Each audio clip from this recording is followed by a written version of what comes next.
Happy New Year and welcome back to the Sports Outlet Show. I'm your host alongside my other hosts, Joe Wagner, Brent Allegra, and Braden Wilkins. Gentlemen, Sports Outlet Show has reached 2026 status, and they're still letting us talk sports on YouTube, so appreciate it. Boys, how we feeling in 2026? Feeling good, feeling good. I will just say Joe isn't playing by Larry David rules. He said Happy New Year. Well, it's January 7th. You can't say Happy New Year January 7th. We haven't been back. That's a good point. That's a good point.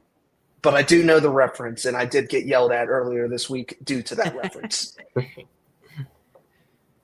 Braden, how are things down there, man? Oh, I'm doing great. Start of the new year means that we're in the playoffs in both college football and the NFL, so I'm ready. Well, it's January and playoffs. My team must not be in it. Unless. We'll find out if they are. We'll get to that excitement. We got plenty here for you. Braden just touched on it a little bit. We've got NFL playoffs. It's not Super Wild Card Weekend anymore. I don't know when they took the Super out of it. Just Wild Card Weekend, as well as the College Football Playoff Semifinals kicking off tomorrow night. You got playoff football on Thursday, Friday, Saturday, Sunday, and Monday. Call in sick. Do what you need to do. You should not be working over the next 5 days. It is the pinnacle of football season here in the playoffs, and we'll make sure we dive in and give you every single thing you need heading into the January postseason. We're also back with Blind Top 10 this week in Joe's 2-minute drill. So, stick around, sit there, throw those 2026 glasses down, and let's dive into business. But first things first, Brent, we'll have you take a part of this segment because you will be looking for one of these guys. But let's start off hot here. What do you think about the fact that John Harbaugh is on the coaching market? Yeah. Before I get into John Harbaugh, I will just say, the offseason, coach firing, stuff like that. It's as a fan of a team that's not good, this is, what I have to look forward to during the offseason. Joe used to be right there with me, but he's part of the good teams club now. So kind of mad at you for leaving me, Joe, but we can still get together for the weekly dinner. It's okay. But no, John Harbaugh, honestly shocked that he got fired last night. That came as breaking news at 6, 7 o'clock last night. And the first thing I did was text Joe and Braden, and I said, John Harbaugh in all caps, Giants, go get him. This would be an absolute home run hire for the Giants. Braden mentioned it actually last night, but I think as of right now, outside of the Ravens, of course, I think the Giants do have the most attractive head coach opening. With Jackson Dart, you have a franchise left tackle, you have Cam Scadaboo, you have Malik Neighbors, you have Brian Burns and Abdul Carter and Dexter Lawrence. There's a lot of good pieces on this team. And John Harbaugh, being the CEO type that he is, commanding respect, constantly being in the playoffs, never having extremely bad losing seasons like the Giants have had the past couple years, it would just check off every box. And if I can, Joe mentioned this last night as well, if I can get James Franklin as my college head coach and John Harbaugh as my NFL head coach, this would be the greatest offseason of all time. I don't think you could ever beat it because you wouldn't have a head coaching vacancy until they both retired. Yeah. That's it. That's it.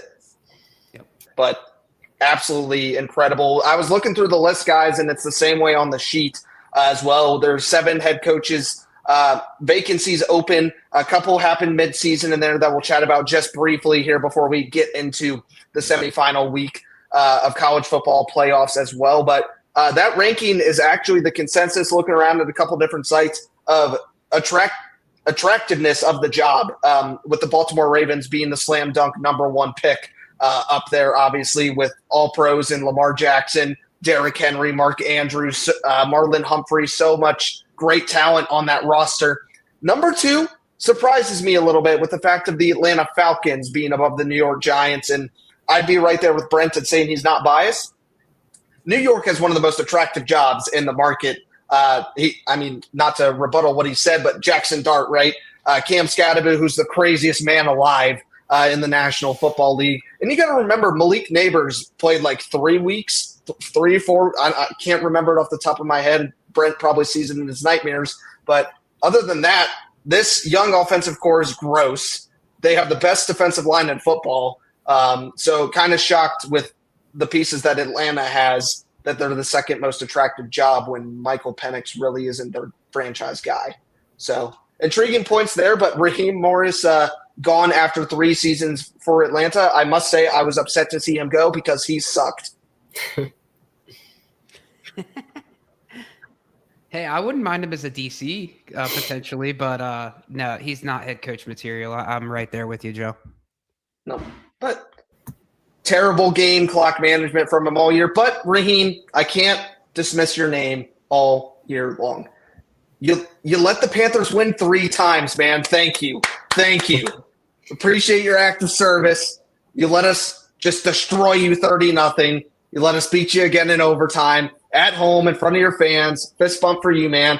And you put us in the playoffs. We'll get to that. But we talked a little bit about the Giants, Brent. Number 3, is there anything you want to add there? Obviously, Dayball out the door, but anything Giants fans should know heading into these crucial weeks of all season? The only thing I'll add is I am pretty frustrated that Joe Shane still has a job. I think we all saw, the Hard Knocks from a couple years ago. Obviously, the record speaks for itself. You have, I think, 7 wins combined in the last 2 years.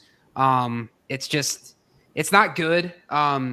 He shouldn't have kept his job. But if you get a John Harbaugh in here, John Harbaugh outlives Joe Shane 10 times out of 10. So if we have a bad season next year, he's definitely gone.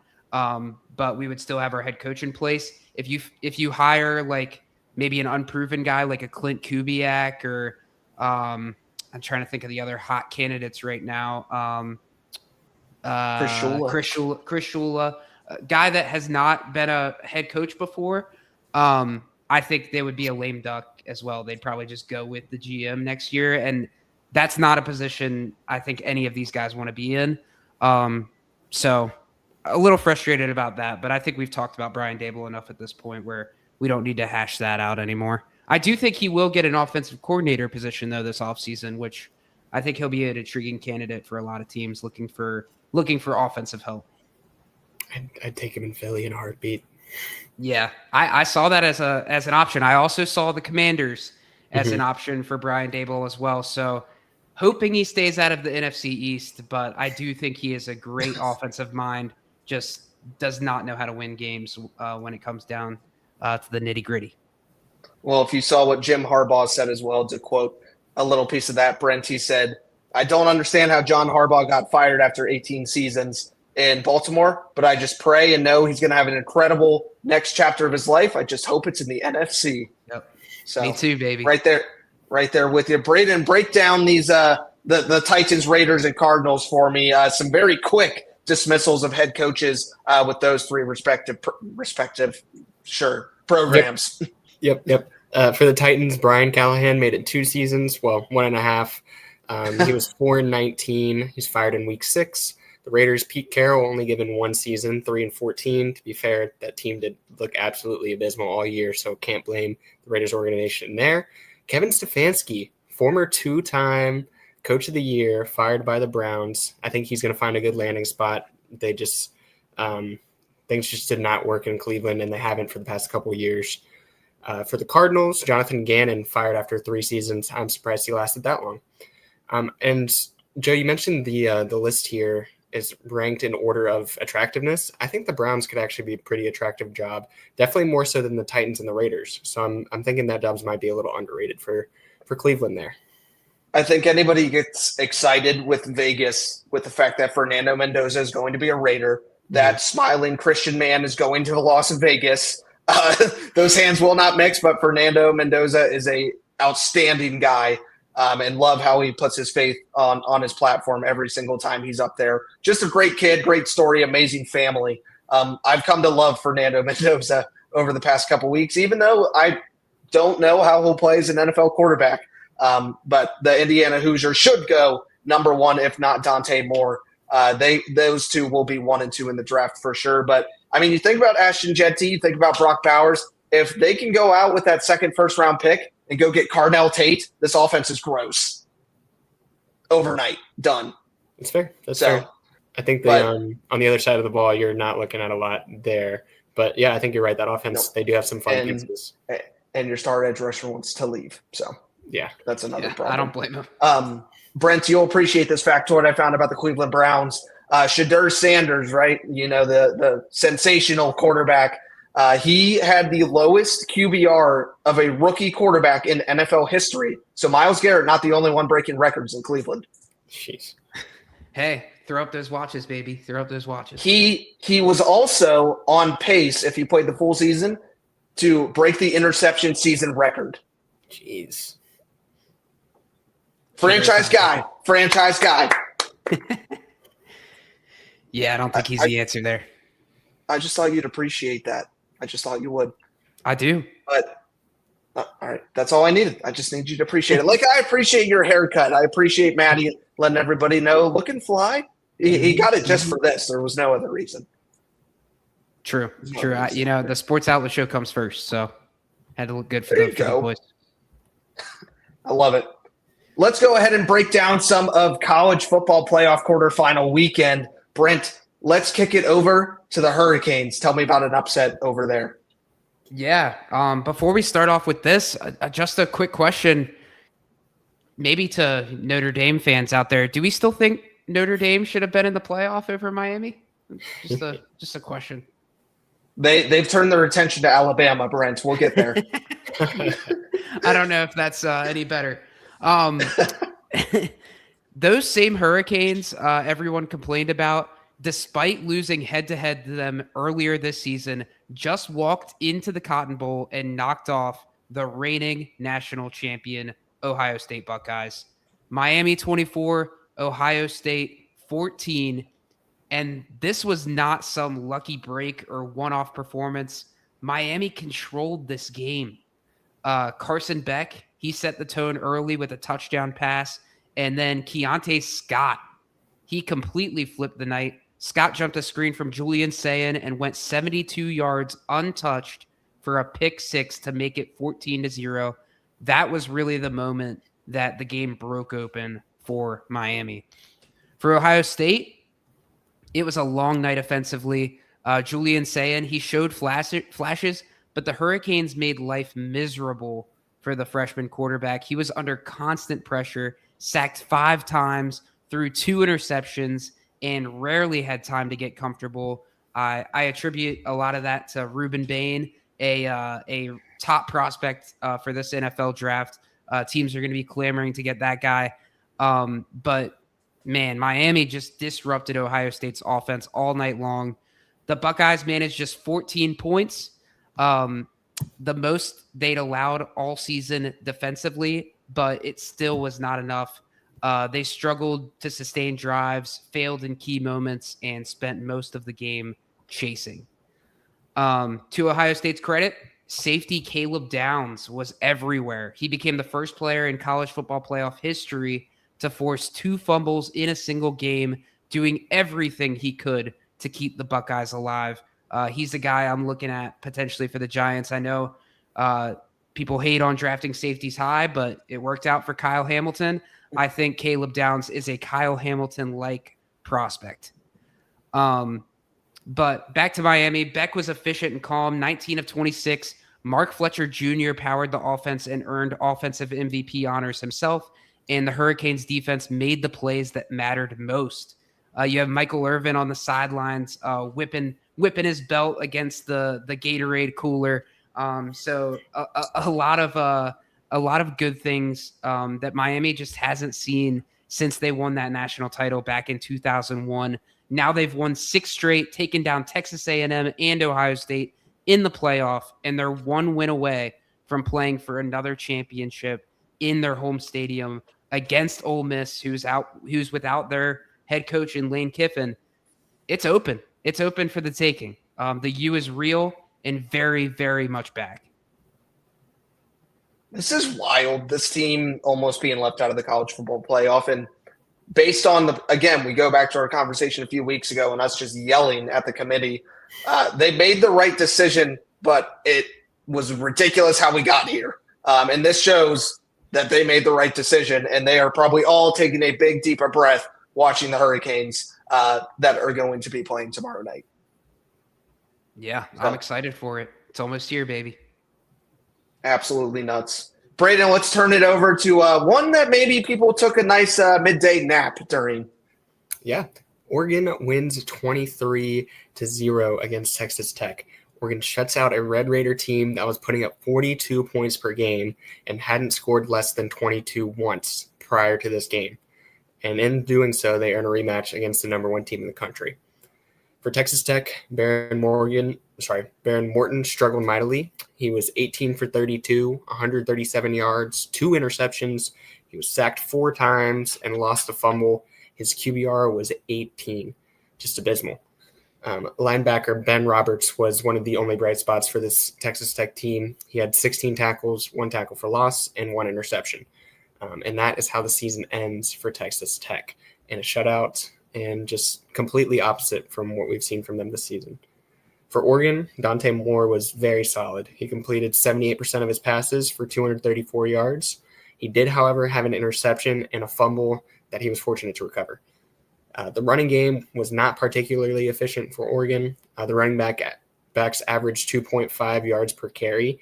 However, Jordan Davison did score both of the touchdowns in this game. The defense was obviously spectacular. It always is going to be in a shutout. And the star was true freshman Brandon Finney Jr. In Texas Tech's 4 turnovers, Finney Jr. had a hand in 3 of them. He had 6 tackles, 2 interceptions, and a fumble recovery. With that, Oregon advances to the College Football Playoff Semifinals, where they will take on fellow Big Ten opponent Indiana on Friday in the Peach Bowl for a chance to compete in the national championship game. Are we going to get to a point, and this is very hypothetical and would never happen, that the Big 12 should stop getting automatic bids because they suck? Well, I think next year Texas Tech might be a force to reckon with, getting Brendan Sorsby in the transfer portal. I know he was the top transfer quarterback for a lot of teams out there. Got in a bidding war with LSU and won. Yep. So I like what Texas. All eyes Tech's on doing. Sam Levitt. I like what Texas Tech is doing personally. They are not afraid to spend big, and I think it's going to pay off eventually. Obviously, paid off this year, making the playoff, but I think they're going to be a force to be reckoned with next year. They are known to throw money at things. Their softball team is example A. But heading over to probably the most exciting game of the weekend, had a ton of fireworks and a shootout here between Ole Miss getting revenge on number 3 Georgia. Lose your head coach and you win instead of lose. That is something to chew on for you as we walk through this one. But they lost 35-43 on October 18th to advance to the semifinal against Miami. So we have a 6 and a 10 seed in here. And another fact that we can talk about, we'll talk about the Indiana game, of 1-7 of having the bye. 1-7. Yeah, crazy. We'll save that topic for Indiana since there isn't much to talk about in that game anyways for you, Brent, with the beatdown there. But 1-7 is crazy, but Ole Miss adding to that 7 part here. Trinidad Chambliss has redefined the Ole Miss Rebels and has redefined players trying to come from JUCO. An absolute dynamite quarterback who is still looking for that 6th-year medical redshirt. He has already committed to the Rebels, as well as Kewan Lacey has. So the Rebels are already ready to make a 2026 run with a chance still to be in the 2025 College Football National Championship. Pete Golding has been absolutely fantastic for this team and everything they've needed. Chambliss went 30 for 46, 362 yards, and 2 touchdowns against a phenomenal year-after-year Georgia Bulldogs defense. Kewan Lacey is an electric player himself, 22 carries, 98 yards, and 2 touchdowns. Now, this wasn't a game that Georgia threw away. This wasn't a turnover battle win for the Rebels. Quarterback Gunnar Stockton played out of his mind. 203 yards, a touchdown, and 2 rushing touchdowns. And then Zachariah Branch, expect him to be a big name to watch in the NFL draft. 8 catches, 67 yards, and a touchdown. Funniest part about this, guys, is LSU Ole Miss, a little bit of a rivalry year after year. It obviously got way bigger for this season. Lane Kiffin gets $500,000 for sitting on his couch. And it makes you pose the question. How important was Lane Kiffin to this team? Or is Charlie Weiss Jr. on a clinic? I mean, I think he's a great offensive mind, personally, Charlie Weiss. But yeah, I mean, you're right. I don't know. Obviously, they're proving Lane Kiffin wrong. So we'll see. So not only are we going to talk about Lane Kiffin here before we turn it over to the Hoosiers and the Crimson Tide, but the fact that A, Lane Kiffin's not coaching, and B, nobody thought Ole Miss was going to make it to the semifinals, and now we're having problems with the fact that Ole Miss is winning the game on Saturday and is in Baton Rouge Sunday at 2 in the morning, prepping for the transfer portal that opened January 2nd while trying to pull double duty to go win a national championship. And now, I can't remember the exact positions. I know one is the running back coach, has now taken off ship to go to LSU and will not be back any longer with a couple other positional head coaches. This is flawed, guys. Absolutely wild. This is terrible. These people that have the dream to win a national championship, it's not just for players, it's for coaches too. This is one of the hardest championships to win, is the College Football National Championship. And now you get to go back to the offseason for a team under a hope and a prayer that they're going to go through all of this money at a bunch of kids to come to Baton Rouge. This is insane, and I think it'd be hysterical if the Rebels won the national championship. It'd be awesome. I feel like, I know Lane Kiffin has said he's rooting for Ole Miss, obviously created a lot of relationships while he was there, but I feel like deep down, there's no way he's rooting for them to win. I mean, that's just he's getting the money from it.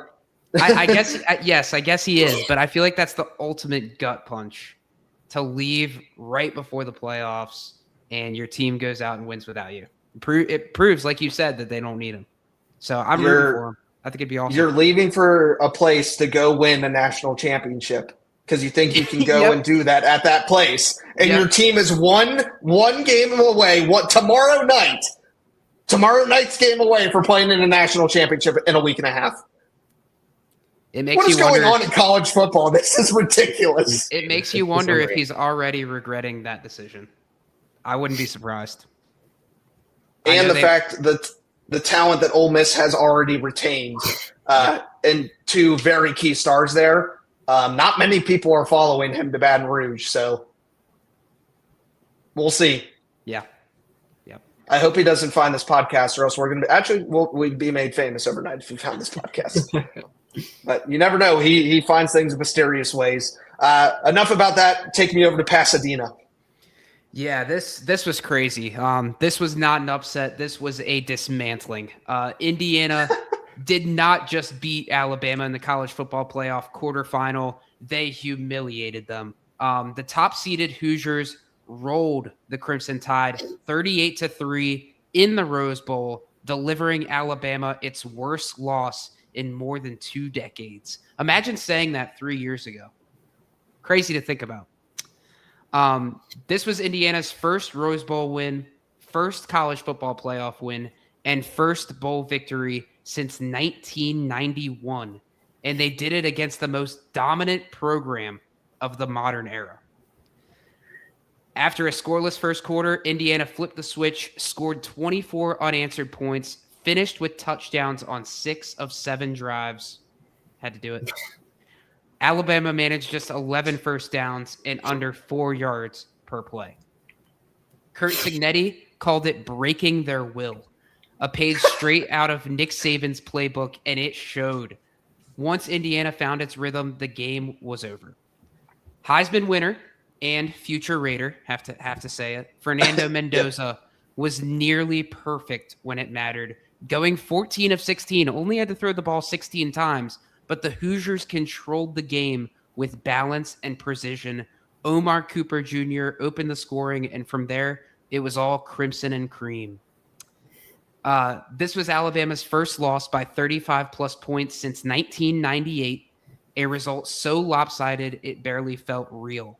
And now Indiana moves on to the College Football Playoff Semifinal against Oregon, a team they already beat earlier this season. And if the Hoosiers win again, they'll be playing for a national championship. From the losingest program in college football history to breaking Alabama on the sport's biggest stage, you have to give props to Curt Cignetti. Indiana is not a Cinderella. They're a juggernaut and the favorite to win it all. Google him. He wins. He does. He's proven it right now. It's crazy stuff. It's a crazy story thinking about Indiana dismantling Alabama. I love the phrasing you used on that, Brent, of the fact that the Crimson Tide had 4 losses in 2025. That's the first statement. But the second is any college football program is one incredible head coach away from doing this. And that's what gives people hope and gives people the fandom and why college sports is the freaking best. Yep. Because you are one head coach away from knowing what they are doing to flip the world's worst college football program in the world. And I read a story about an old man, can't remember his age from the Twitter story, but was an Indiana Hoosier faithful fan. Obviously, his entire life he's been disappointed and see nothing but being dismantled. And on his walk to the Rose Bowl was just crying, could not believe he was there. You don't get that in the NFL. You don't get it. Yeah. Amazing. There's definitely more parity in college football. The bad teams tend to stay bad. But when you make a hire like Curt Cignetti, when you gamble for lack of a better word, you can really, really flip a program on its head. And it looks like Indiana has finally done it. Well, if they're gambling on Curt Cignetti, Brent, he must be the pit boss. That's all I got to say. And then before we turn over here to some of the best bets from Brent, is it time to have the conversation that the Big Ten is better than the SEC? Yep. Definitely this year. Mm-hmm. 4 finalists, 2 of them coming from the Big Ten, Indiana and Oregon. They will play. They're guaranteed to be in the college football playoff. Obviously, Ohio State won the whole thing last year. Penn State was right there alongside them in a semifinal match. A very low-ranked Texas Longhorns team was a semifinal team. Now we have a lower-ranked Ole Miss team as the lone SEC representative. So we've had this thing for 2 years. We've had 4 Big Ten teams, 2 SEC teams, and 2 guaranteed Big Ten finalists as well, with Indiana or Oregon will go to compete and win the championship. And Ohio State obviously won the whole freaking thing. It might be time to have a conversation. And it was Michigan the year before Ohio State, so that is also true. Big Ten's been dominant. That has also been true. So SEC might need to watch their shoulder. They might need to look around the corner. But Brent, I hear you got some best bets for us to make everybody get a little extra money this season. Yeah, man. My first one, not going to talk about it too much because we already talked about both teams quite a bit, but I have Miami money line versus Ole Miss. Already talked about Miami a lot. Love what Carson Beck is doing over there. Malachi Toney is an absolute weapon. Best freshman player in all of college football this season. And Ruben Bain, just a dominant edge presence. And if they played like they did against Ohio State, they're going to win the whole thing. So really impressed with what they're doing. As an ACC fan, kind of hope they can keep it up. I know the ACC usually has its rivalries. Miami even getting a questionable win over Virginia Tech last year. But I'd like to see the ACC win it again for a change. My next one is Packers at Bears over 45.5.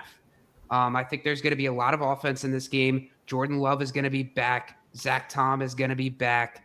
Micah Parsons is not on the defensive side of the ball for the Packers. The Bears defense is not good either. I think there's going to be a lot of points scored in this game. So give me the over in that one. And then my last one is Steelers plus 3.5 versus the Texans. Mike Tomlin just saw John Harbaugh get fired yesterday. I think he wants to go prove himself that he can win in the playoffs, even though Steelers fans have been wanting his head, for lack of a better word, the past few seasons. And I really just think Aaron Rodgers, when it comes down to the playoffs, he's going to shine in these moments. He's been here before. You're playing against C.J. Stroud, who doesn't have a ton of playoff experience, and I think he can exploit this defense. And I'll get a little bit more into that as I preview that game later on.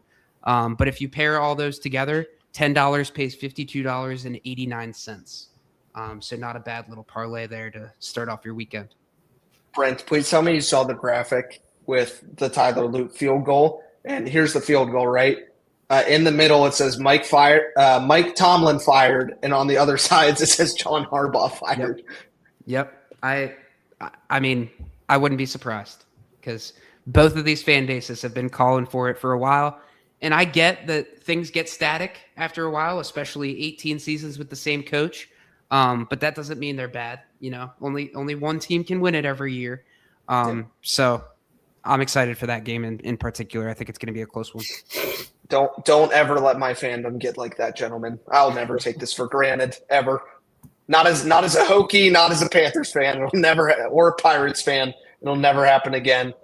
Braden, send us over to the Peach Bowl in Arizona. Yeah, we're going to get started here. So we got Oregon going up against Indiana, the number 5 seed versus the number 1 seed. The over-under is currently set at 47.5, and Indiana are currently set at 3.5-point favorites. And that makes sense because back in October, these two teams played, and Indiana handed Oregon their only loss of the season so far, 30-20 in Eugene. Here they meet again with much higher stakes. The keys to victory for Indiana, it's simple. Just do what you did last time. You don't remember that game was tight and clean up until the fourth quarter. It was tied 20-20, and Elijah Sarrett scored a touchdown to put Indiana up. After that, the Hoosiers intercepted Dante Moore on his next 2 passes to extend the lead and squash any late heroics from Oregon. Winning the turnover battle and taking advantage of scoring opportunities when you have them. And if your Heisman quarterback plays like he did last week, you'll be in good shape. For Oregon, things have changed since October. Since then, they've beaten up on teams, winning most games by 3 scores with an average margin of victory of 17.88 points. They've allowed 30 points just once since then, and that was against JMU in the first round. The defense, in order to win, they will need to lock down Heisman Doza, obviously. And the guy that I talked about earlier, Brandon Finney Jr., the freshman, the guy that had 2 interceptions last week against Texas Tech, he has 3 interceptions total on the year. Guess when that other one came? That was against Fernando Mendoza. And he took it back for 6 to tie the game at 20. So he's no stranger to this big moment and this quarterback. Keep the ball out of harm's way would be great for Dante Moore. He's been a little bit shaky with the turnovers lately. But if he keeps it clean, that gives the Ducks a great chance to win. And I think it's going to happen. I think Oregon's going to win 38-30. I think this game's going to be awesome. I think it's going to be a shootout. I think Oregon pulls it out. We saw it happen with Ole Miss. It's possible. Mm-hmm. It's hard to beat a team twice in college football. That is for sure. So that's going to be the one to watch. Obviously, that's going to be the one on Friday night. And apologies, that is actually at Mercedes-Benz in Atlanta. Thinking too much about this next one tomorrow night. Had it on my brain. In the Fiesta Bowl with Miami and Ole Miss. And I'll be brief. We've talked a lot about both of these teams, but how do they match up head-to-head in these keys to victory? So tomorrow night at 7:30 on ESPN, it'll be the Verbo Fiesta Bowl. So Nick Saban, that commercial with him, and you got to get a Verbo because if you haven't seen that one, go look at it. It's funny. But Miami 3.5-point favorites at this moment. But keys to win, if you start with the Hurricanes, you got to get off the field on third downs. Trinidad Chambliss is known for using his legs on third down, and you need to respect Kejuan Lacey as a receiver just as much as he is a running back. If you can get off the field on third downs, get limited possessions for this Rebels team, you will find a way to win this one. Secondly, win the turnover battle. Carson Beck, if he can walk out of Arizona with 0 interceptions, he will win this football game. Play good football, hard and fast. Reuben Bain Jr. will get in the backfield. It's that simple. Use Mark Fletcher to take as much pressure off Carson Beck, who's been in a situation like this before. If you're Ole Miss, run your offense. You got Trinidad Chambliss. You got Keywan Lacey. You got Wallace II. All three need to be efficient, and you'll find a way to win the ball game. It's just another football game for the hottie toddies, right? That's all they need is just to win one more to get all the way to the finish line. Secondly, stick it to Kiffin. Show that chip on your shoulder. You know he's getting a payday, but you're going out for a ring. Money doesn't last forever, but banners do. Go get yourself a banner, and that's all you got to do. And guys, there's nothing more dangerous than a bull going straight at a red flag. And this Ole Miss team is ready to put the Hurricanes back on the coast. I've got Ole Miss 31. I've got Miami 27. They're not letting them have a home football game in Hard Rock. An Oregon-Ole Miss game has to be the first time a championship was with two O teams. It has to be. I bet, yeah. Although maybe Ohio State and Oklahoma played. I think that might have happened. It's okay. Now that I think about it, there are a lot of good O teams, but that's not what matters. Brent, what do you think about both of our matchups we just broke down? I mean, one of my best bets was Miami. So, I get it. I get it. You know, Ole Miss, they are playing with a chip on their shoulder, but I really like the way Miami played last week as well. Obviously, the spread is pretty close for a reason. So we'll see what happens. I think it's going to be an excellent weekend of college football. And could you imagine saying that those two games are the appetizer for the week? What are we doing? They scheduled this. I will say this. The NFL and college football very rarely schedule things correctly. They darn did it this week. Yeah. Tomorrow night, 5 straight days of playoff football. Everybody get excited for it. We're going to break down each one of the Week 18 matchups here on a 2-minute drill, as well as NFL Wildcard Weekend right after. Guys, you know it's time. It's right in between. You know we transition between the NCAA and the NFL with Blind Top 10, the first of 2026. And you think of 2026, right? And you think about the things that you want to go through with the Blind Top 10. Typically we do food items, right? Well, this time, guys, we're not going to be successful. We're going to talk about failed New Year's resolutions. We're going to talk about the failures that once it hits February 1st, you ain't doing these things no more. Let's all be honest. Come on, we've all done it. We've all said, I'm going to do X, Y, Z. It didn't happen. And you said, this is going to be the year, and this is going to be the year. Guys, 2026 is not the year. It's not going to happen again. But if you're out there doing it, and it's January 7th, and you're still succeeding, great. Round of applause, guys. Come on. Round of applause for everybody out there. Keep with it, man. Keep with it. Keep with it. That's all I got to know. Isn't it like the 2-week mark is like when everybody typically, what is it, 2-3 weeks? Yeah, I think most are two weeks and people start to check out. There you go. I think mine should be watching more sports. I think we there can you give go. enough of that. Brent, Braden, talk some strategy here while we get this pulled up, and also what you think of the topic. It's a unique one today. Yeah, it's a good topic. I think one of the ones that'll definitely be on there, probably near the top of my list for sure, will be losing weight. That always seems to be a huge New Year's resolution for a lot of people. But now it's a little bit easier, you know, with Ozempic. You got the GLP ones now, so just throw some money at it. Might be a little bit easier, but we don't have an advertisement. Hey, if Ozempic wants to sponsor our podcast, I'm down. Can we get sponsored by Butterfingers? That would be the opposite of Ozempic, but sure. All right. Although I guess if you're on Ozempic, you could eat Butterfingers because you lose that weight anyway. Braden, Butterfingers, call them, get them on here. I'd like to talk to them. We'll give them $1. Can do.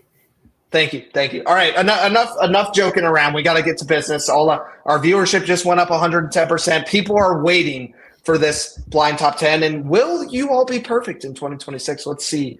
Who's going first for me? It's been 3 weeks. I have no idea. I believe it's you. I believe it's you this time. All right. Brent, At number 1, and I think this is more for what parents give their children than people themselves, cutting back on screen time. Oh, geez, man. I couldn't even think about this, honestly. That's a tough one. That is a real tough one. This is failed New Year's resolutions, correct? Failed. Correct. You can take it. It's mostly you can take it of this is probably the most that America fails in, or maybe that you think you would just fail in. Yeah, I would struggle with this one. I think a lot of people would too, with how technology has seemingly taken over everybody's lives. I'm gonna put it at 2. I'm gonna put it at 2. Yeah, this is one I personally set out on for this year. It's not going well so far. Got to lock in. Braden, there is no. You have December 25th or the 31st to lock in. It's too late. Too late. Hey, 2027, right around the corner. Sure. There you go. You're part of the population. At number 2, I know this wouldn't affect either of you, but this is a difficult one for a lot of people out there. Quit smoking. Quit smoking. Okay. Yeah, that's a good one to have. It's definitely a good habit to try to kick if you do have that habit. And it's also very difficult. There's a lot that goes into it. So I think I'm going to put it, I think it's top 5 for sure, even though it doesn't personally affect me. I think I'm going to go number 4.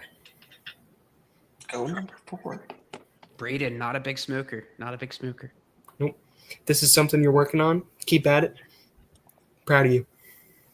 Hey, we are encouraging people, all right, to continue to do. We're calling you out. We're helping. Shoot, I was already personally called out by the first one, so. There you go, Braden. We made you a better person today.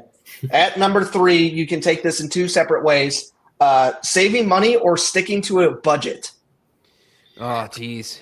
Budgeting is just like one of those things that, yes, it is helpful for sure. But just doing it, and I'm an accountant. Remember this, guys. I hate it. It's annoying. It's annoying to go back and look at all of your purchases and think about what you could have spent money on and what you shouldn't have. It's tough, but it's not as tough as the other 2. I'm gonna put it probably at number 8. It's annoying, but people can do it for sure. Are your services hireable for accounting? I do not work in this type of accounting, so no. It's okay. All right. We'll get back to it. Braden, this one is probably a good universal one. Drink more water. Drink more water. Personally, I'm very good about that. I'm very hydrated, maybe a little too hydrated. Good job, Braden. Thank you. I love me some water. I think this one is an easy one to accomplish. If you're setting out to drink more water, you can do it. They have all these the personalized water bottles for your daily water usage. I think this is an easy one, and I think this one is a great one. So I'm gonna put it at 10. I think it can be done. Very, very easy, and I very much agree with your assessment, Braden. You can still have your coffee and your soda and your energy drinks. Just drink some more water throughout the day. Exactly. At number 5, exercising / consistently going to the gym. Yes. I think one is easier than the other. I think exercising in itself is actually pretty easy. It depends on what you're doing. You could go on a brisk walk. That I would consider that exercise. Going to the gym can be tough, especially for people that don't usually go to the gym. It can be kind of intimidating at first. I think it is tough, but not quite as tough as like a top 5. I'm probably going to go number 7 for this one. Number 7. This is when a lot of gyms make their money. Getting gym memberships, paying the $50 starter fee, having the monthly thing, and then you have to go in person to cancel it. Yep. And can you tell I've maybe had this problem before? And then they don't let you cancel it, or they do this mumbo jumbo with you. Oh, you see in this little dot it said you were going to 12-month minimum. Read your contracts, people. Read your contracts. I think this was probably the most common one in America, for sure. Yeah. And then people forget about their memberships and go, I'll go cancel it next month. And Bill just keeps racking. There's nothing busier than a gym the first 2 weeks of January. Yep. Nothing busier. You know what those people need to do that quit the gym? They're not sticking to a budget, Brent. If you let that membership go and you're not going, you're not sticking to your budget. Mm-hmm. Let's keep it going. At number 6, we have, and not everybody does this. This is probably pretty dependent on your life. Finding a better job. Finding a better job. Okay. I don't know how common this one is. But yeah, there's definitely some tough jobs out there. And if you have a better job, you have a better quality of life. So it's a good one to have, I think, if you dislike your job. But I guess it depends on the job market that year, huh? I think I'm going to go with 6 here. I think it can be hard in certain job markets at certain times, but I don't know how common this one is. How many people are actively looking? Yeah, it wasn't tough for Lane Kiffin. Nope, not at all. At number 7 is eat healthier/diet. This is tough. This is really tough. And this was kind of what I was holding out for because I do think it is number 1. You could go ahead and put it there, Joe. But, especially for me, like I struggle with like snacking, especially late night snacking when your stomach is growling. You're so hungry, but you're trying not to eat anything before bed. It's tough. So it's definitely my number 1. Then you lay up there in bed and you can't fall asleep because you're hungry. And you're like, well, for my health, I have to go eat so I could sleep. Got to go eat a full Snickers right now. Yep. No, gotta go eat the full frozen pizza in my fridge. Like, Yep. And hey, while I'm up and eating this pizza, might as well have a vanilla Coke with it. Absolutely. Sure. You got to. There you go. See, solving the world's problems, what not to do there if you're trying to do number 1 there. At number 8, a lot of people do this. They try it out and then they just stop learning a new skill. I think this is a great one to have. If you can find something that you really enjoy as like a hobby, I think there's community that can be found in that too. And for me, the first one that pops up into my head is learning a new language. I think that's awesome to have if that's something you can commit to. But it is tough, especially if you're not getting it right away. If it seems hard to you right away, you just drop it. I'm going to put it at 5. Putting it at 5. Again, another one that's like really subjective. It really depends on what you're working with here. I feel like for this one, it's always like Breeden said, like a language or trying to learn a musical instrument, guitar, drums, things like that, and then just stopping at some point. A lot of people do knitting. They try to pick that up too. So, all right, at number 9, Brent, you'll fill us out here. Putting number 10 in as well. Improving your sleep habits. Yeah, this one can be tough if you have a busy life, for sure. Or, you're just a huge, like, Hawaii sports fan or something like that. That can be tough as well. But in practice, like,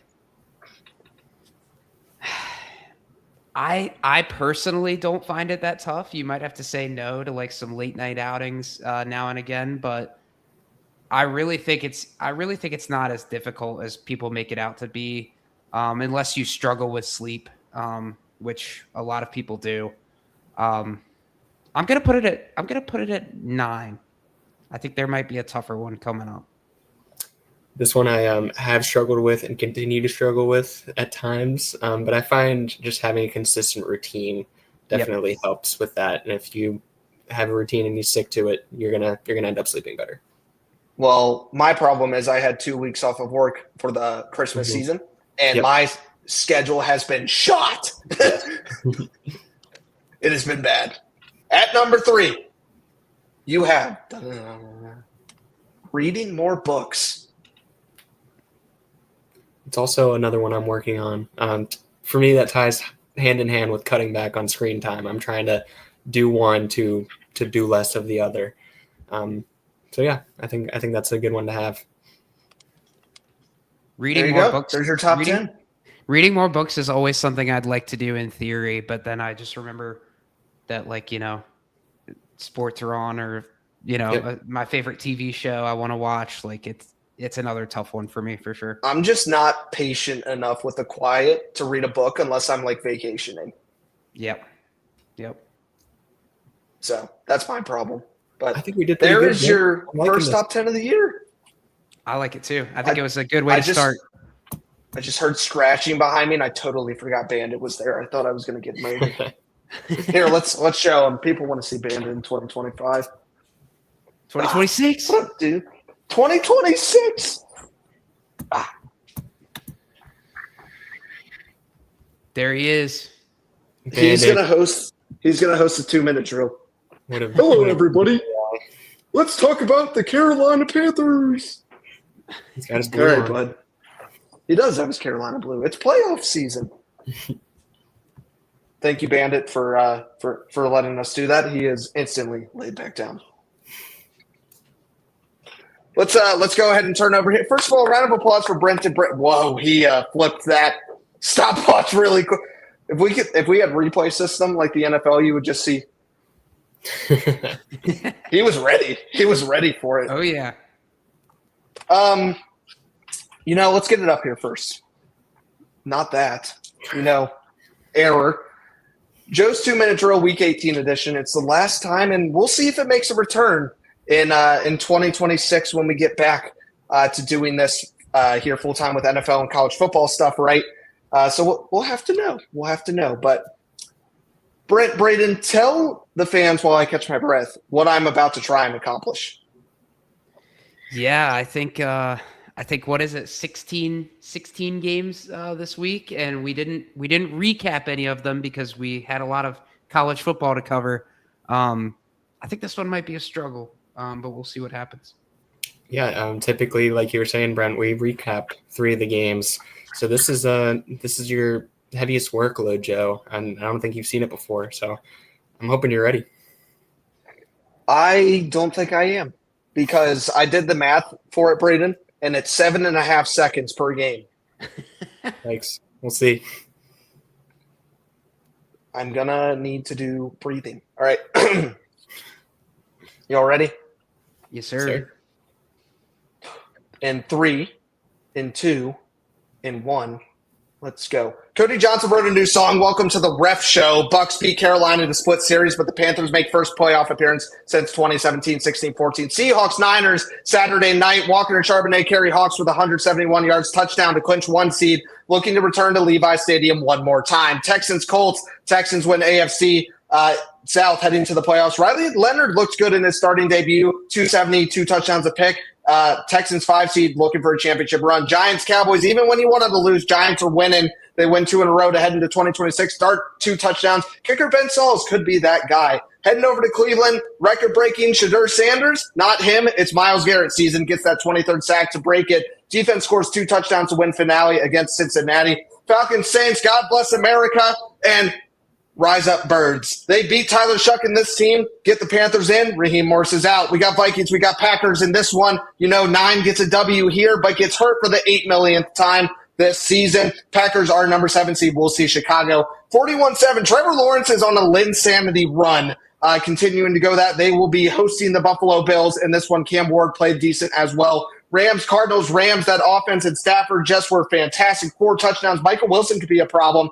Rams number 5 seed going to Carolina. Broncos, Chargers here as well. Broncos will get the bye. Chargers the 7 seed. This one, Bo Nix be the backup quarterback in Trey Lance. Raiders, Chiefs, terrible season for Kansas City. This one is going to be difficult. Number 1 pick going to Las Vegas. We have Patriots. We have Dolphins in this one. Trevion Henderson, Ramondre Stevenson played fantastic. Commanders, Eagles in this one. Eagles drop this one. We'll have San Francisco coming to them. Could not look up the 2 seed. Lions, Bears, Ben Johnson 0-2 against his former team, but we'll be hosting the Cheese. Bills, Jets in this one as well. Mitch Trubisky is back. New York Jets cannot catch a single completion for an interception. Steelers, Ravens, Tyler Loop misses. Loop-de-loop and shank. Lamar Jackson, John Harbaugh's out. Oh, man. There's no way. Wow. Nailed it. Pretty much exactly 2 minutes. But, man, you had some good taglines in here, too. I really think you touched on the biggest parts of each game this past week. Man, that was good. We might have to post that on Twitter and the Instagram. It's over. Only a 2-minute video. Hey, man. It's only a 2-minute video. That's hilarious. I need a monitor, dude, to put right here because it is impossible to try and read what I'm doing. And then when we got to the Jags Titans, I completely abandoned my notes. I won't even cap. You still had half the games. Do you still have that clock up there? Yeah. 159.87. We'll never get closer. It'll never happen. Yeah. I think that might be your best. I think that we should also give a shout out to Brent for putting it out on time. You know, that takes effort. Yeah. If you miss the button, it's over. Yeah. I've almost done it.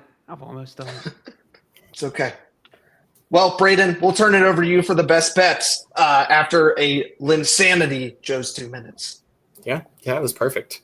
I'm going to start with a game I already talked about. I think Oregon is going to beat Indiana. I told you all that. I'm taking their money line. It's plus 145.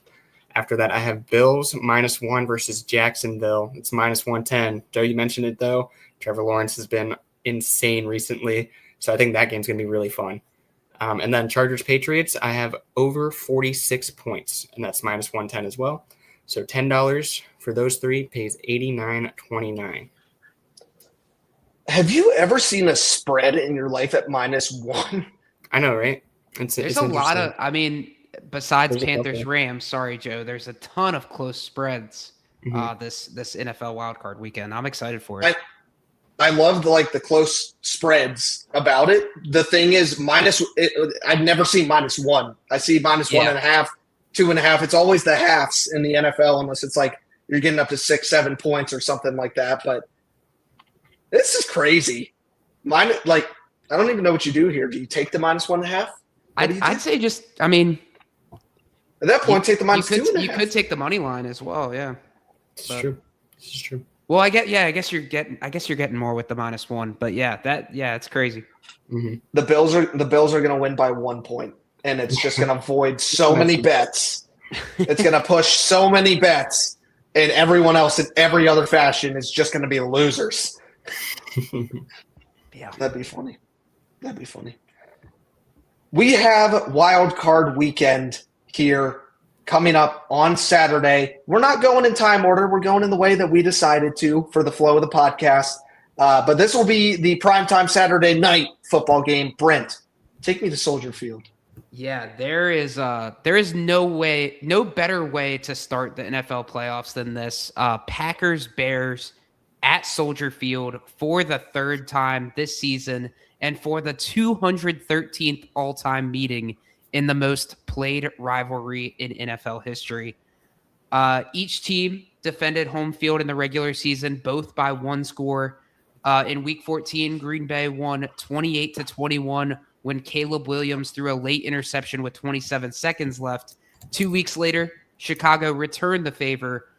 Caleb Williams hit DJ Moore for a 46-yard walk-off touchdown in overtime to win 22-16. Now comes the rubber match, and it does not get bigger than this. The Bears are the 2 seed, making their first playoff appearance since 2020 and the first of Caleb Williams' career. Under first-year head coach Ben Johnson, they have been electric this season. It has been a magical season for Chicago, young, explosive, and confident. But this matchup might look better or might look different than the first two. For starters, the Packers should get a full game from Jordan Love. Remember, Love was knocked out with the concussion in that Week 16 loss and missed the final 2 games of the regular season. He's back now, and so is star right tackle Zach Tom, which matters a lot against the Bears pass rush. And let's be real. Green Bay has been here before. This is their third straight playoff appearance with Love as the starter. They know how to handle this moment. There's also been some chatter about Matt LaFleur's future. Personally, miss me with that. I think that's absurd. I don't know why they would want to move off Matt LaFleur. This is a coach who consistently has the team in position to compete in January. It just doesn't make sense to me. On the other side, Caleb Williams is special. We've seen it all year this year, but this is his first playoff game. Ben Johnson is a fantastic coach, but this is his first season as a head coach. And in a rivalry, this emotional, this physical, this unforgiving, experience matters. I do think that. The Bears have had a season they'll remember forever unless they lose this game. Because losing at home in the playoffs to Green Bay, your most hated, biggest rival, that's the kind of loss that breaks you. I don't care if that wasn't the expectation entering the season. The Bears are slight favorites at -1.5, and it should be tight, just like the first two meetings. But when it comes down to it, I trust the quarterback, the coach, and the experience. Give me the Packers to steal one at Soldier Field, 28-24. Brent, I am completely aligned with you on this one, and it would be heartbreaking for Chicago Bear fans who have been through so much pain and not having 4,000-yard passing quarterback and Caleb Williams and everything like that. And it really feels like a 2-seed at home at Soldier Field, which isn't going to be home for too much longer for this Bears team. But experience means a lot, and Ben Johnson hasn't been here before, and neither really has Caleb Williams. So interesting to see how this one's going to pan out. Yep, I'm excited for this one. Braden, it's time to fly. Take me over to Lincoln Financial. Go Birds, baby. We are taking on the San Francisco 49ers on Sunday at 4:30. The over-under is set at 44.5, and the Birds are 4.5-point favorites at the Link. This has been an interesting season for both of these teams, to say the least. The reigning Super Bowl champs have not appeared as dominant as they were last year, but they seem to have found some rhythm and turned things around a bit in the back half of the season. The 49ers have had unimaginable amount of bad injury luck this season, and despite that, they go 12-5 in one of the tougher divisions in football this year. Their key to win on Sunday is take advantage of the Eagles' offensive struggles. Offensively, the Birds have struggled mightily this year, much to the frustration of the players and the fans. The play calling has been simple and predictable at best, sloppy and incoherent at worst. The offensive line for the Eagles has also not been as much of an immovable object that we've seen in years prior. Despite missing Nick Bosa, Fred Warner, and potentially other key pieces defensively, they might be able to prevail anyways if the rest of the season is to continue offensively for the Eagles. Another key is to lean on Christian McCaffrey. Against this brick wall of a defense, the Niners are happy to employ one of the best offensive weapons in the league in CMC. He has 1,200 rushing yards and 10 rushing touchdowns and leads the team in receiving yards with 924. The next closest is Jawan Jennings with 643. Now, injuries do play a lot into that. Kittle's been injured. DeJuan Jennings has been injured. Ricky Pearsall, Ayuk, all their receivers have been injured at one point. But yeah, they're looking on McCaffrey to continue to be dominant, continue to be himself. If he does, they got a shot. For the Eagles, we need to find ways to take advantage of opportunities on offense. Despite a frustrating offensive season for the Birds, they still finished with an 1,100-yard rusher in Saquon, 2 1,000-yard receivers in A.J. Brown and Devonta Smith, and an 11-touchdown tight end in Dallas Goedert. If you take care of the football, you already know this Vic Fangio defense is going to take care of business the way they have been all season. Eagles are hoping Lane Johnson returns from injury for the playoff push, along with other notable guys who are questionable, such as Jalen Carter, Jalen Phillips, Nakobe Dean, and Dallas Goedert. I believe this game is going to be a gritty, back-breaking game, and the Eagles may not like it that way. It may not be comfortable, but it's the way they've been winning games all season. So I got the Birds 24-20. Yeah, I'm interested in this matchup in particular. The 49ers defense, who has seemingly struggled all year to no fault of their own. Just tons of injuries on that defense. Yep. And then the Eagles, who have obviously had their fair share of struggles on offense as well. So I'm interested on that side of the ball in particular. But I do think the Eagles edge them out in this one. I think it goes back, and Brent, you hit the nail on the head there of talking about you have to win both sides of the ball in the playoffs, because it's kind of like hockey where these players just have that little extra oomph. They're going to hit a little harder. They're going to block a little faster, and they're going to run through holes like they were made for them, right? So Eagles 24, 49ers 20 is a great score prediction. Brock Purdy is a key factor in this game of how he plays, because Christian McCaffrey, yes, he can get 30 receptions for 200 yards, but if you're not scoring touchdowns and not getting the ball down the field, it doesn't matter.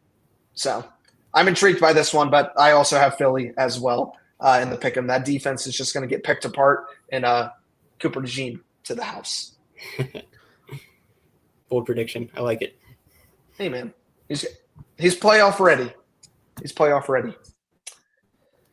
This is a graphic I never thought I'd see the day come. And when we were talking about looking around of opponents we wanted to play in our playoff game, the Los Angeles Rams were dead last on my list. Devontae Adams will be back. Puka Nacua is gross. Kyren Williams and Blake Corum are impossible to stop on the run. And Matthew Stafford, although many will say Drake May, Matthew Stafford is the MVP of this season. This game has happened once before. The Panthers beat the Rams 31-28 on November 30th in Charlotte just a little over a month and a half ago. I remember a text from Brent the next week when the Rams went out and throttled and scored 40-plus points and said, Joe, how in the hell did you beat this team? I distinctively remember it. And I said, Brent, I have no idea.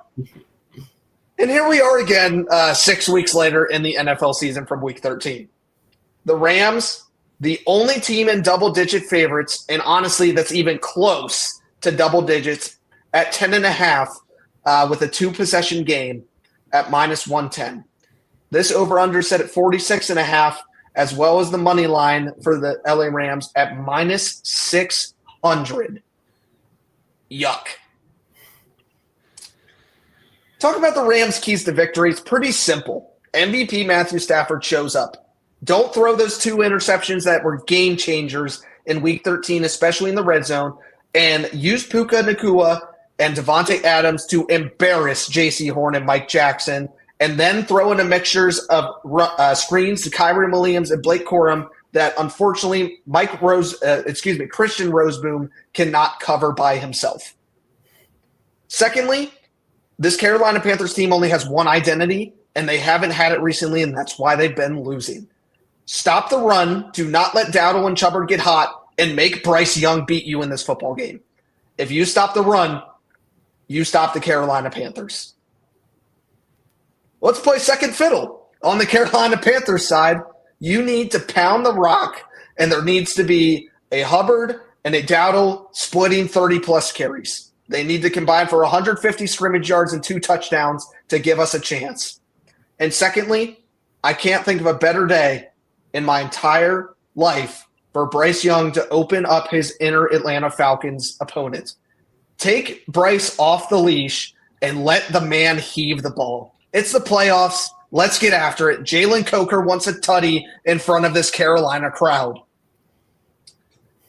From a personal note, it has been 8 years since we have sniffed playoff football and 10 years since we won our last playoff game in dominant fashion against the Arizona Cardinals in Bank of America Stadium. The man that did that and dominated those birds right before losing the Super Bowl, Cameron Newton, will be banging the drum in Charlotte, North Carolina for his first return since he screamed, "I'm back." Braden, last time Cam Newton was in the stadium, Joe Wagner was also in the stadium. This game means more as a Panthers fan for the city of Charlotte, and the only advantage we will have is they won't be able to hear their fans in LA because these guys do not travel, and the Rams have a terrible fan base. It'll be all Carolina blue on Saturday at 4:30, let's go shock the world. I don't think we will. But I would love to see Dave Canales and Bryce Young get invaluable reps for winning the NFC South and a chance to go out there with no intentions at all. If you go out and lose to the Rams, it was expected. You made the playoffs. You beat the expectations. You've done fantastic. What you need to do is let Bryce Young throw the ball, even if the man has 40 passing attempts and 4 picks, to just let him throw and sling that thing. I'm excited for Saturday. I'm pumped as a Panthers fan for the future of this. I do think the Rams are just way too good of a team, and I'm going to be honest, I wouldn't be surprised if you see them in the Super Bowl. I've got Rams 27, Panthers 14, but boy, am I just that kid in the back smiling to be here. Yeah, I would be too. I really think, like, obviously the spread speaks for itself. I think the only way you guys can win this game is if you control pace of play. Keep the ball out of Matthew Stafford's hands. Keep the ball on offense and control that clock. If you can get good running games out of Rico Dowdle and Chuba Hubbard, you might have a shot. But I really think that's the key to victory. I have no clue how we won this game the first time. I really don't. It was high scoring too. Yep. So two Matthew Stafford interceptions. I remember that. I don't know if one in the end zone. Yep. Definitely. There was literally a quote for Matthew Stafford. He said, "I just need to not throw the ball to them, and we'll win." Yeah. So we'll should be an interesting and fun game for sure. Robert Hunt might be back on the O-line for the Panthers. He's been out since week 2 with a torn bicep. So we'll keep an eye on that one for sure. But again, just excited to be here and keep pounding. Send me over to Heinz Field. Yeah, I'd be remiss if we didn't start with what happened in Week 18, Ravens versus Steelers. By far the best game of the week, maybe the best game of the season. It's right up there for me with the Seahawks-Rams game a few weeks back. That was definitely a fun one. But this one was also fun as well. Chris Boswell misses the PAT. Then Tyler Loop misses a 44-yard field goal on the other end to keep Pittsburgh alive and end John Harbaugh's career in Baltimore. Obviously, personally happy to see that myself, but absolute chaos. Because of that miss, the Steelers are in the playoffs, and now Mike Tomlin has a chance to win his first postseason game since 2016. And boy, is he clamoring for that thing, because it's been that long. That's how long it's been. And holy crap. I could see, a scenario where if they lose, they might part ways, or Mike Tomlin might even want out himself with how much heat he's been getting. So it'll be interesting to watch. I'm hopeful for him that he can get one here.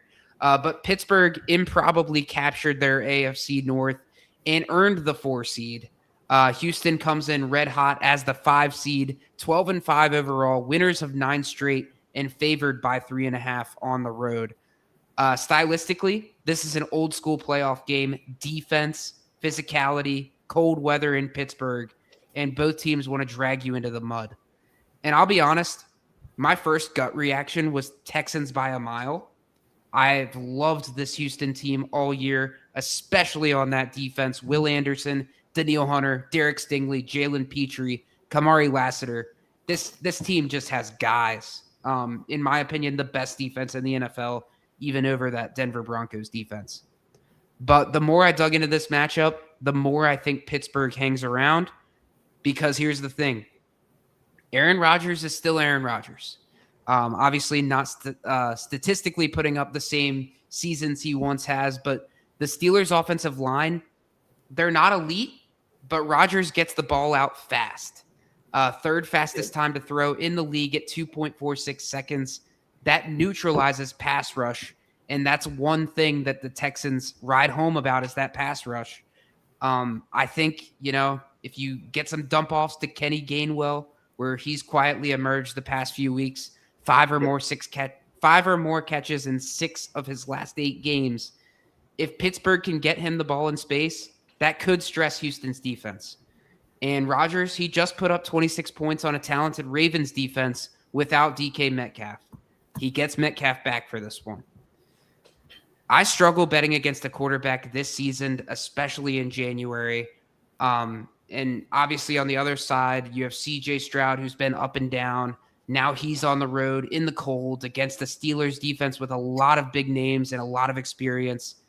I'm not sure I fully trust him in this one.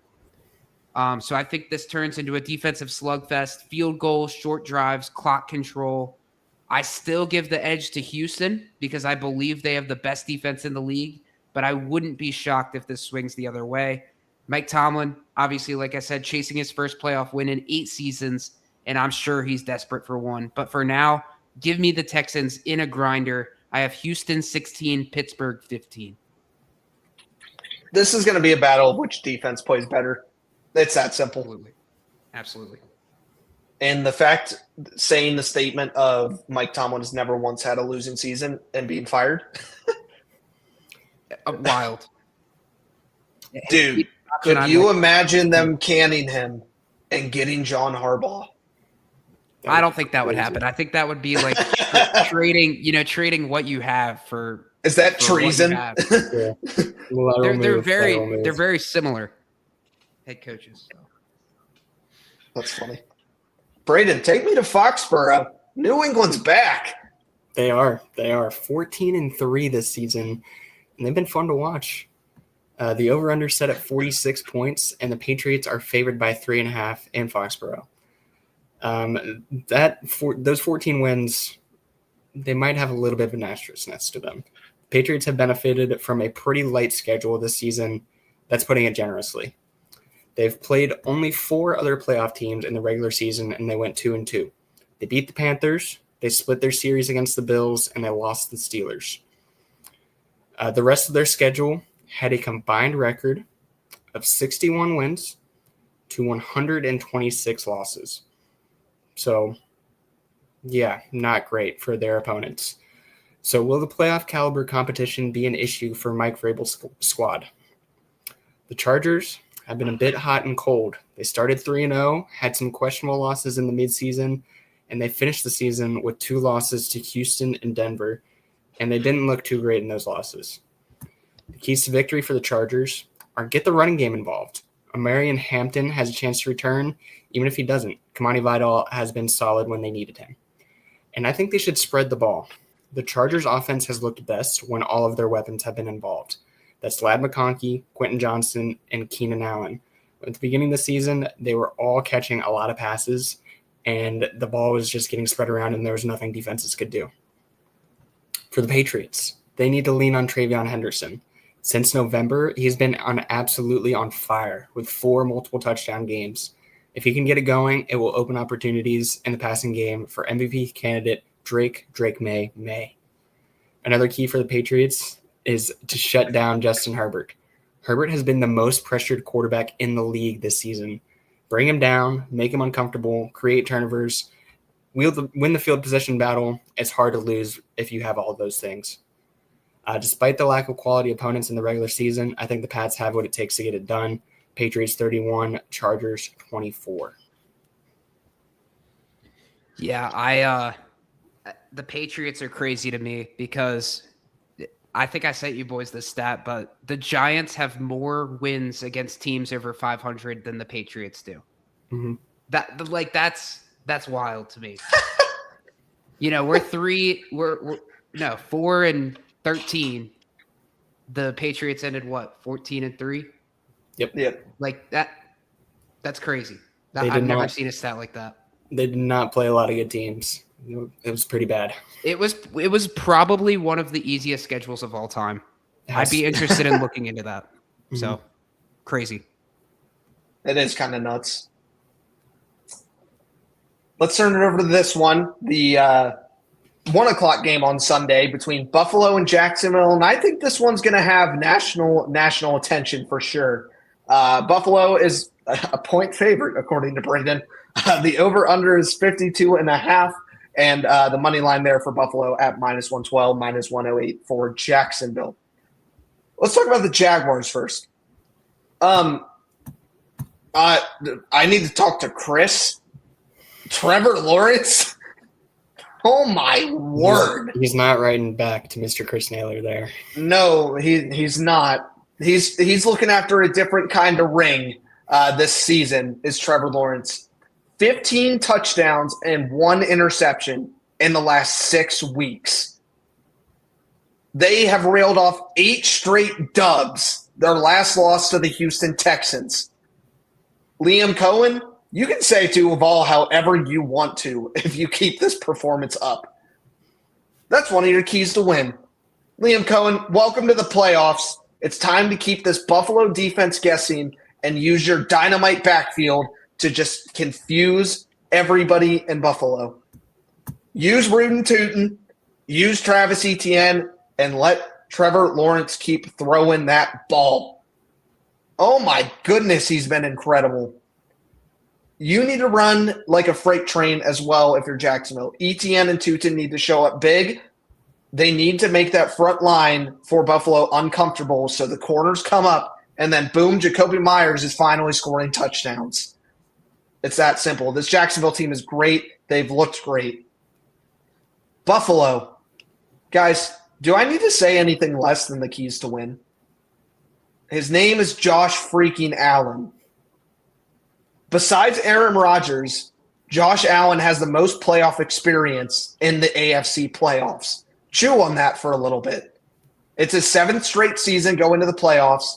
Now it's time to use that against a bunch of misfits in Jacksonville that have not really been here before and a brand new head coach in Liam Cohen. It's a similar story with Ben Johnson, really, of these first-year head coaches. Second, you need to make Trevor Lawrence uncomfortable and make him look like he did the first half of the year. Let Trevor Lawrence make those mistakes he's known for making, throwing those interceptions, and show that lack of playoff experience. Now, I want to take you guys down Josh Allen memory lane. In 2025, they lost to Kansas City and Patrick Mahomes. In 2024, they lost to Kansas City and Patrick Mahomes. In 2022, they lost to Kansas City and Patrick Mahomes. In 2021, they lost to Kansas City and Patrick Mahomes. Guys, who's not in the playoffs? The Ravens.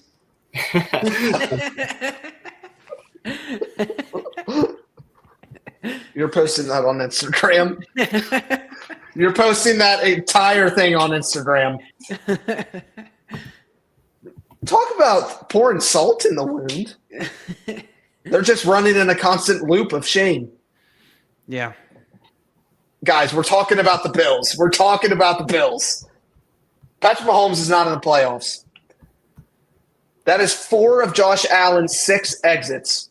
1 was to Houston in his first year in 2020, an overtime loss. And the second to Joe Burr in 2023. Guys, none of those starting quarterbacks are here. It's Bills Mafia season. I've got Buffalo 27, Jacksonville 20. I don't know how the Jaguars have put together this type of a season, but it has been because of Trevor Lawrence playing like an MVP. If he played the entire season the way he did the last 6 weeks, we would be having a different conversation than Drake, May. Yeah, it's that simple. This game is going to be awesome. I'm so excited for this game. If the Birds weren't in the playoffs, this would be the game I'm most excited for. I think it's going to be a great football game. Go ahead. I was just going to say, Liam Cohen is my coach of the year. The way he's turned this Jags franchise around. I know Ben Johnson has a strong argument for it as well, but Trevor Lawrence is playing like I've never seen him play before. By far his greatest season he's ever had. And the Jags defense, for once, is also very good. If you're looking at the Jags and Bills in comparison, the Jags have a better defense. So that it is, as a Josh Allen lover, I'm a little, concerned with this matchup for him. And a little, added pressure for me as a Giants fan. I think if the Bills lose this one, I could see Sean McDermott getting fired. Which is crazy. I think it is a possibility, and that would open up another coaching spot that is better than the Giants. I could see John Harbaugh going there. So a little scared for this one. Definitely rooting for the Bills. And I hope they can pull it out. Sean McDermott, you're welcome back in Carolina anytime. We'd love to have you. We'd love it. It's that simple. But just an incredible slate of football upcoming this week, starting tomorrow night. Just game after game is going to be absolutely incredible. It's going to be amazing, and I can guarantee one thing on Sunday at 1 o'clock between Bills-Jaguars. Josh Allen will win. I hope so. I see. I go by drafted names, not what's on the current back of the jersey. I'm sorry. That's what I got to do. Josh Hines Allen now. Is Josh Hines Allen going to sack Josh Allen? I think he did last time they played. I think he did too. Because I remember Scott Hansen being like, this doesn't make sense. Anyways, thanks for hanging out here with us on this Wednesday night once again. We are more than happy to be back in the studio talking sports. As football season winds down, we've got a couple things in the pipeline that I thought I'd love to share with y'all. We will be doing a full breakdown of every FIFA World Cup team here in the next few months as we get closer to FIFA World Cup 26. Don't forget, one of our staples, the College Summer Super Series, will be back for Season 5. 5 straight years, which is absurd. I know it's one of our favorites that we do each year. And don't worry, Brett Farrar will be back for the NFL mock draft. It has been confirmed. Nice. Awesome. Lots of things to be excited about here in 2026. So I don't care about Larry David. Happy New Year, everybody out there. Just kidding. He's hysterical. Love his work. But next episode of the Sports Outlet Show will be next Wednesday, January 14th at 7 p.m. Eastern Standard Time. You know that we'll be here as well, but make sure you go ahead and check us out on Twitter at outlet_show and Instagram at sports_outlet_show, where you'll see Brent talk about the Ravens. We'll see you after a great week here of college football playoff and NFL wildcard weekend. We'll break down all those matchups and get you a preview of the national championship as well as the quarterfinals in the NFL. We'll see you guys next time here on the Sports Outlet Show. Have a fantastic evening. Sports Outlet.